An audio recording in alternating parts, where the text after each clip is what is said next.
ಮೊದಲನೇದಾಗಿ ಈ 12ನೇ ಅಂತಾರಾಷ್ಟ್ರೀಯ ನಾವು ಈಗಾಗಲೇ ಮುಗಿಸಿದ್ದೀವಿ. ಇನ್ನು ಯೋಗ ಪ್ರೋಟೋಕಾಲದ ಅಭ್ಯಾಸವನ್ನು ಪ್ರಾರಂಭ ಮಾಡೋಣ. ಎರಡೂ ಕೈಗಳನ್ನು ಜೋಡಿಸಿ ದೀರ್ಘವಾಗಿ ಉಸಿರನ್ನು ತೆಗೆದುಕೊಂಡು ಉಸಿರನ್ನು ಬಿಡುತ್ತಾ ಓಂಕಾರದೊಂದಿಗೆ ಸ್ಟಾರ್ಟ್ ಮಾಡೋಣ.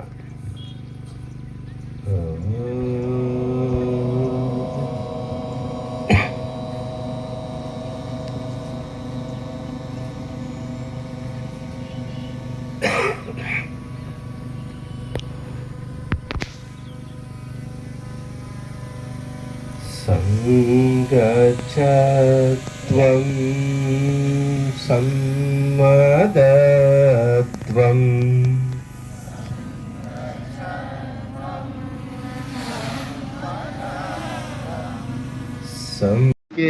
ಈ 12ನೆಯ ಅಂತಾರಾಷ್ಟ್ರೀಯ ಯೋಗ ದಿವಸದ ಶುಭಾಶಯಗಳು. ನಿಮ್ಗೆಲ್ಲರಿಗೂ ತಿಳಿದಿರಬಹುದು, ಈ ಒಂದು ಅಂತಾರಾಷ್ಟ್ರೀಯ ಯೋಗ ದಿನವನ್ನ ಬರೀ ನಮ್ಮ ಭಾರತದಲ್ಲಿ ಮಾತ್ರ ಆಚರಿಸ್ತಕ್ಕಂಥದ್ದಲ್ಲ, ಇಡೀ ಪ್ರಪಂಚದಲ್ಲೇ ಇದನ್ನ ಆಚರಿಸ್ತಾ ಇರ್ತಕ್ಕಂಥದ್ದು. ಇದು 2014ನೇ ಇಸ್ವಿಯಿಂದ ಪ್ರಾರಂಭವಾಯಿತು.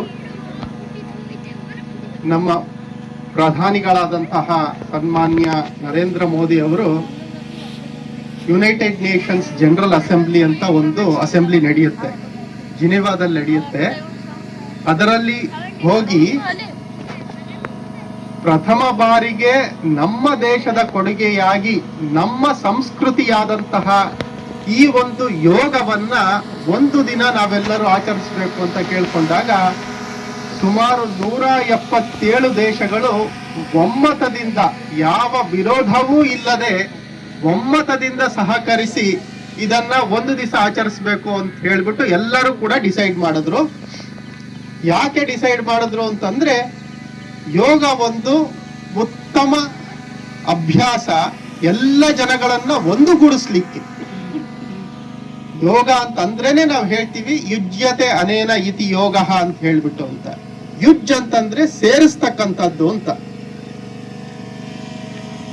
ಆಧ್ಯಾತ್ಮಿಕವಾಗಿ ನೋಡಿದ್ರೆ ಇದು ನಮ್ಮ ಪರಮಾತ್ಮನಲ್ಲಿ ಸೇರಿಸ್ತಕ್ಕಂಥದ್ದು ಅಂತ. ಆದರೆ ಭಗವದ್ಗೀತೆನಲ್ಲಿ ಹೇಳ್ತಕ್ಕಂಥದ್ದು ಸಮತ್ವಂ ಯೋಗ ಮುಚ್ಯತೆ, ಎಲ್ಲರನ್ನೂ ಕೂಡ ಸೇರಿಸ್ತಕ್ಕಂಥದ್ದು, ಎಲ್ಲರಲ್ಲೂ ಸಹಬಾಳ್ವೆಯನ್ನ ಮೂಡಿಸ್ತಕ್ಕಂಥದ್ದು, ಯಾರನ್ನು ಕೂಡ ದ್ವೇಷಿಸ್ತಕ್ಕಂಥದ್ದು ಮನೋಸ್ಥಿತಿ ಇದರಲ್ಲಿ ಇರೋದಿಲ್ಲ. ಸೊ ಹಾಗಾಗಿ ಈ ಯೋಗವನ್ನ ಮಾಡೋದ್ರಿಂದ ಏನು ಪ್ರಪಂಚದಲ್ಲಿ ಕಲಹಗಳು ನಡೀತಾ ಇದೆ, ಇವಾಗಲೇ ನಾವು ನೋಡ್ತಾ ಇದ್ದೀವಿ, ಎಲ್ಲೆಲ್ಲಿ ಯುದ್ಧಗಳು ನಡೀತಾ ಇದೆ, ಅದರಿಂದ ಆಗ್ತಕ್ಕಂತಹ ದುಷ್ಪರಿಣಾಮಗಳು ಎಷ್ಟು.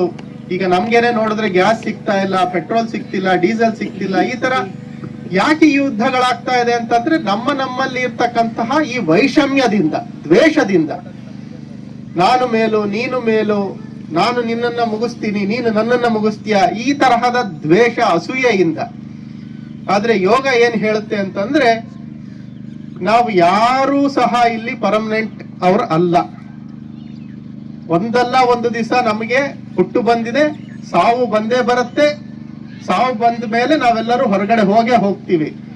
ಈ ಇರ್ತಕ್ಕಂಥ ಈ ಒಂದು ಚಿಕ್ಕ ಪ್ರಪಂಚದಲ್ಲಿ ನಾವೆಲ್ಲ ಯಾಕೆ ಜಗಳಾಡಬೇಕು? ನಾವ್ ಯಾಕೆ ವೈಷಮ್ಯವನ್ನ ಬೆಳೆಸ್ಕೊಳ್ಬೇಕು?